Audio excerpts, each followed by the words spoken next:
ಬೆಂಗಳೂರಿನಲ್ಲಿರುವ ರಸ್ತೆ ಗುಂಡಿಗಳಲ್ಲಿರಲಿ ಪಾದಚಾರಿ ಮಾರ್ಗದಲ್ಲಿರುವ ಗುಂಡಿಗಳಲ್ಲಿ ಇನ್ನೂ ಮುಕ್ತಿ ಸಿಕ್ಕಿಲ್ಲ ಅಂತಲೇ ಹೇಳ್ಬೋದು. ಯಾಕೆಂದರೆ ಇವಾಗ ನಾವು ವಿಧಾನಸೌಧ ಎದುರುಗಡೆ ಒಂದು ಪಾದಚಾರಿ ಮಾರ್ಗದಲ್ಲಿದ್ದೇವೆ. ಈ ಪಾದಚಾರಿ ಮಾರ್ಗದಲ್ಲಿ ಒಂದು ಸ್ಲ್ಯಾಬ್ಗಳನ್ನು ಅಗೆದು ಒಂದು ಸೈಡ್ಗೆ ಹಾಕಿದ್ದಾರೆ. ಯಾಕೆಂದರೆ BWSSBಯಿಂದ ಒಂದು ಕಾಮಗಾರಿ ನಡೀತಾ ಇದೆ. ಇಲ್ಲಿ ಪ್ರಮುಖವಾಗಿ ಗಮನಿಸಬೇಕಾದ ವಿಷಯ ಏನೆಂದರೆ ಈ ಕಾಮಗಾರಿ ಸುಮಾರು 8-10 ದಿನಗಳಿಂದ ನಡೀತಾ ಇದೆ. ಇಲ್ಲಿ ಏನು ನೀರು ಹೇಗೆ ಪೋಲಾಗ್ತಾ ಇದೆ ಅಂತ ನೀವು ನೋಡ್ಬೋದು. ಸುಮಾರು 8-10 ದಿನಗಳಿಂದ ಇದೇ ರೀತಿ ನೀರು ಪೋಲಾಗ್ತಾ ಇದೆ. ಆದರೆ ಅಧಿಕಾರಿಗಳಿಗೆ ಮಾತ್ರ ಇದು ಗಮನಕ್ಕೆ ಬಂದಿಲ್ವಾ ಅನ್ನೋ ಒಂದು ಪ್ರಶ್ನೆಯನ್ನು ಮೂಡ್ತಾ ಇದೆ.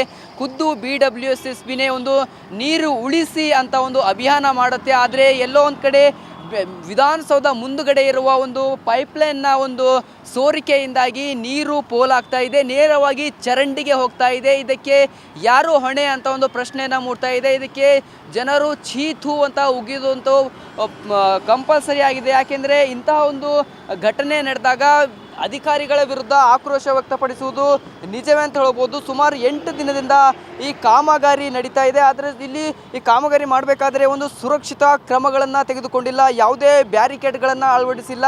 ಹೀಗಾಗಿ ಯಾರಾದರೂ ಸಂಜೆ ಹೊತ್ತಿಗೆ ಅಥವಾ ರಾತ್ರಿ ಹೊತ್ತಿಗೆ ಯಾರಾದರೂ ಈ ಗುಂಡಿಯಲ್ಲಿ ಬಿದ್ದರೆ ಯಾರು ಹೊಣೆ ಅನ್ನೋ ಪ್ರಶ್ನೆಯನ್ನು ಮೂಡ್ತಾ ಇದೆ. ಆದಷ್ಟು ಬೇಗ ಈ ನೀರು ಪೋಲಾಗ್ತಾ ಇರೋದು ತಡೆಯಬೇಕು. ನೀರು ಉಳಿಸಿ ಅಂತಲೇ ನೀವೇ ಅಭಿಯಾನ ಮಾಡ್ತೀರಿ, ಆದರೆ ನೀರು ಎಲ್ಲೋ ಒಂದು ಕಡೆ ಪೋಲಾಗ್ತಾ ಇದೆ. ಆದರೆ ಅಧಿಕಾರಿಗಳ ಗಮನಕ್ಕೆ ಬಂದಿಲ್ವೋ ಅನ್ನೋ ಒಂದು ಪ್ರಶ್ನೆಯನ್ನು ಮೂಡ್ತಾ ಇದೆ. ಸುಮಾರು ದಿನಾಲು ನೂರಾರು ಸಾವಿರಾರು ಜನರು ವಿಧಾನಸೌಧಕ್ಕೆ ಪ್ರವಾಸಿಗರು ಬಂದು ನೋಡ್ತಾರೆ. ಆದರೆ ಎಲ್ಲೋ ಒಂದು ಕಡೆ ಆ ಪ್ರವಾಸ ತಾಣವನ್ನು ನೋಡೋಕ್ಕಿಂತ ಮುಂಚೆ ಈ ಗುಂಡಿಯನ್ನು, ಪಾದಚಾರಿ ಮಾರ್ಗದಲ್ಲಿರುವ ಗುಂಡಿಯನ್ನು ನೋಡಿ ನಂತರ ವಿಧಾನಸೌಧ, ವಿಕಾಸಸೌಧ ನೋಡುವ ಒಂದು ಪರಿಸ್ಥಿತಿ ನಿರ್ಮಾಣವಾಗಿದೆ. ಈ ಗುಂಡಿಯನ್ನು ಆದಷ್ಟು ಬೇಗ ಮುಚ್ಚಬೇಕು, ಜೊತೆಗೆ ಈ ನೀರನ್ನು ಉಳಿಸುವುದು ಪ್ರಮುಖವಾಗಿದೆ. ಹಾಗಾಗಿ ಇಲ್ಲಿನ ಜನ ಕೂಡ ಚೀತು ಅಂತ ಉಗಿತಾ ಇದ್ದಾರೆ. ಯಾಕೆಂದರೆ ವಿಧಾನಸೌಧ ಮುಂದುಗಡೆ ಇರುವ ಒಂದು ಪಾದಚಾರಿ ಮಾರ್ಗದಲ್ಲಿರುವ ರಸ್ತೆ ಗುಂಡಿಯನ್ನು ಅಥವಾ ಪಾದಚಾರಿ ಮಾರ್ಗದಲ್ಲಿರುವ ಒಂದು ಗುಂಡಿಯನ್ನು ಮುಚ್ಚೋದಕ್ಕೆ ಅಥವಾ ಕಾಮಗಾರಿಯನ್ನು ಪೂರ್ಣ ಮಾಡುವುದಕ್ಕೆ ಆಗ್ತಾ ಇಲ್ಲ. ಇನ್ನು ಇಡೀ ಬೆಂಗಳೂರಿನಲ್ಲಿ ಇರುವ